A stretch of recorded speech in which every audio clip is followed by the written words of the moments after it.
in the time since you did that interview in the 80s, the number of people dying of heart attacks has declined dramatically, which sounds like good news, but I wouldn't be talking about it here if that was the full story, would I? Hidden within that overall trend are groups of people where that decline has stalled or may even be reversing. So what's slowing or reversing that decline? What factors are at play here?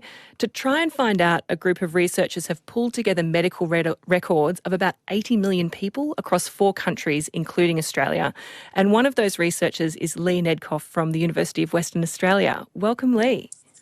Hi, Tegan. Thanks for having me on today. So what were you looking for in this study?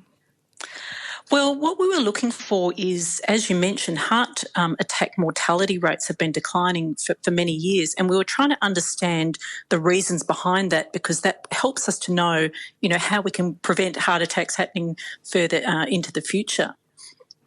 So you're looking at 2 different things when you're looking at people dying from heart attacks. One is people having a heart attack, the rate of heart attack itself, and then the number of people within that who die from it. Where's the gains happening? Right. Well, what we found as an overall picture across the 4 countries that we looked at was that generally the majority of gain was actually coming from preventing the heart attacks happening in the first place. So that means reducing the event rate of heart attacks. But having said that, we did see some differences in some areas. So as an example, men in New South Wales, we actually saw a slightly reversed picture where actually improving treatment after having a heart attack was having a greater effect than preventing the heart attack in the first place. So there were differences sort of between countries and then further by age and sex. Well, let's focus on Australia because we're self-interested and this is an Australian program. What sort of differences were you seeing across groups here? Yeah, so in particular, one issue we found was in what we call young adults, and that's young in terms of having heart disease. So for our age group, that was people aged under 55. And what we found in particular, and this was particularly seen in women under 55, that those improvements in treatment after having a heart attack were very strong drivers of reducing the mortality rate from heart attack overall. And in women in New South Wales in particular, it was completely driven by those improvements in treatment. What that means then is that we're not doing perhaps as good a job as we could be doing at preventing the heart attacks happening in the first place, which is obviously a really important point. And what about older groups? Yeah, and we actually saw a sort of an opposite pattern in older groups. There was a tendency towards preventing the heart attacks happening in the first place being the driver of reductions in heart attack mortality, as opposed to sort of improvements in treatment after having the heart attack.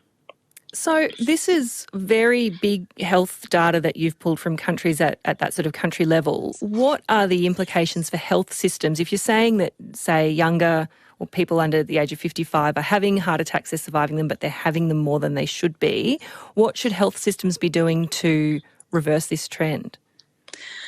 Well, I think, as you've importantly pointed out, is, we do see these patterns differently depending on which area we're in, but it was fairly common for that younger age group that this pattern was happening where prevention perhaps is not as good as it could be. So I think, and perhaps highlighted by recent events, a really important thing in terms of health systems is people actually getting their cardiovascular risk assessed, and that generally means sort of going to your general practitioner, having a cardiovascular risk check. There's a heart health check which everyone aged over 45 can access through Medicare, and that looks at all your cardiovascular risk factors in combination and determines what your risk levels are, and therefore whether you should be having treatment or making lifestyle changes or having further diagnostic tests to really ensure that you are as low risk as possible. So that's individuals, that's things that we can do to empower ourselves, that's really important. But is there more that Australia's health system or government should be doing at a population level to try to change this trend towards younger people having heart attacks? Yeah, I mean, certainly our public health and public awareness campaigns are really important, and they're things that, organisations like the Heart Foundation have been running successfully for many years. I think perhaps we need to ramp that up in terms of the message towards this younger adult group. Certainly, we still need to think about how important treatment is after people do have a heart attack, because that affects more so older people. And certainly, our health system has a big part in that in terms of people getting to hospital as quickly as possible when they do have a heart attack, and then being able to receive, the optimal medical treatment that they can once they're in hospital. So your study looked at Australia, but also New Zealand, Canada and England. Are there lessons that we can learn from those other countries that maybe are doing things better?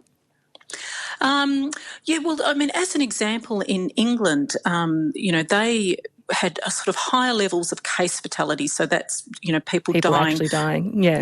Yeah, sort of fairly soon after having a heart attack at the beginning of our study. And they implemented very aggressive sort of policies and procedures in hospitals to bring that level down. And what we saw in our study was that level of fatality after a heart attack reduced really substantially. Something we can consider doing here. Lee, thanks so much for joining us.